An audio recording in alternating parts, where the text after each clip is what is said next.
নবীকে তিনটা প্রশ্ন, কয়টা? আর আমরা দুনিয়ার মধ্যে যা করি সব কিছু লিপিবদ্ধ করেন ফেরেশতারা। সূরাতুল ইনফিতরের 11 নম্বর আয়াতের মধ্যে আল্লাহ তাআলা বলেন, কিরামান কাতিবিনা ইয়ালামুনা মা তাফআলুন।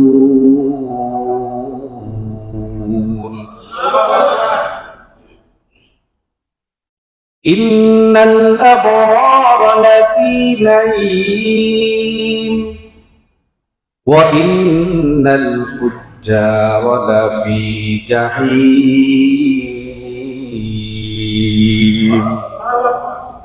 দুইজন সম্মানিত ফেরেশতা, তারা আমরা কি করি না করি সবগুলা তারা লিপিবদ্ধ করে কিনা? ইন্নাল আবরারা লাফি নাঈম, আর নেককার যারা তাদের জন্য জান্নাত। সুবহানাল্লাহ নাই?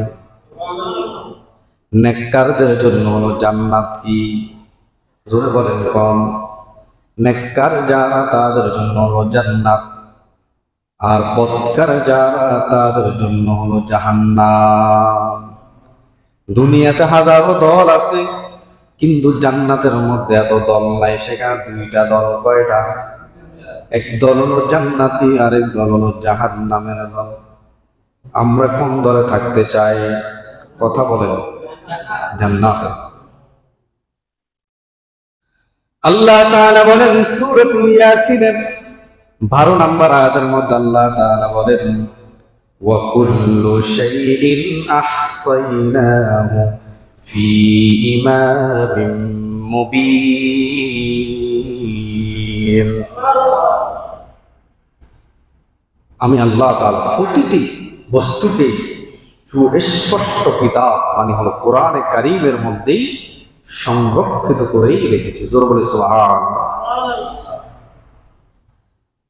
এখন আসেন, আমরা যে আমল করি সবগুলাকে কিন্তু লেখা হয়।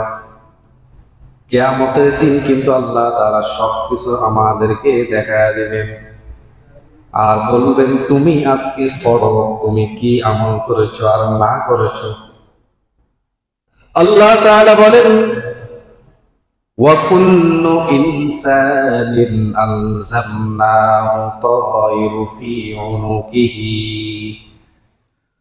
ওয়া নুখরিজু লাহু ইয়াওমাল কিয়ামাতি কিতাবান ইয়ালকাহু মানশুরা।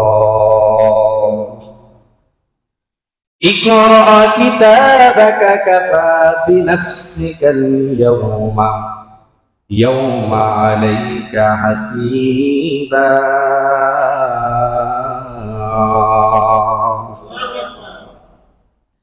আল্লাহ তাআলা বলেন, কুল্লু ইনসানিন, প্রত্যেক মানুষের, আলজামনাহু তায়রু ফি উনুকিহি, সেদিন আল্লাহ তাআলা কিয়ামতের দিন বের করে দেখাবেন একটি আমলনামা। আল্লাহ তাআলা দেখাবেন, আর ওই আমলনামাটা খোলা অবস্থায় পাবে। আর আল্লাহ তাআলা বলবেন তুমি আজকে ওই আমলনামাটা পাঠ করতে থাকো, আজ তুমি নিজেই তোমার হিসাবের জন্য যথেষ্ট। সুবহানাল্লাহ। আল্লাহ তাআলা প্রত্যেক ব্যক্তির আমলনামা তার হাতেই আল্লাহ তাআলা দিয়ে দিবেন, আর বলবেন তুমি আজকে তুমি তোমার আমলনামাগুলো তুমি করতে থাকো, তোমার হিসাবের জন্য তুমি নিজেই যথেষ্ট। আল্লাহু আকবার। সূরা বনী ইসরাঈলের 13 এবং 14 নম্বর আয়াতের মধ্যে আল্লাহ তাআলা। এখন আসেন, কিয়ামতের দিন তিনটা প্রশ্নের কথা বললাম। এরপরে আসেন, একটা হলো হকুল ইবাদ, আর একটা হলো হকুল্লাহ, হুকুকুল্লাহ। একটা হলো বান্দার হক, আর একটা হলো আল্লাহর হক। কয় হক? দুই হক। জোরে বলেন, কয়টা? আল্লাহর হকের মধ্যে সর্বপ্রথম যে হিসাবটা আল্লাহ তাআলা নেবেন সেটা হলো নামাজের হিসাব। কিসের হিসাব?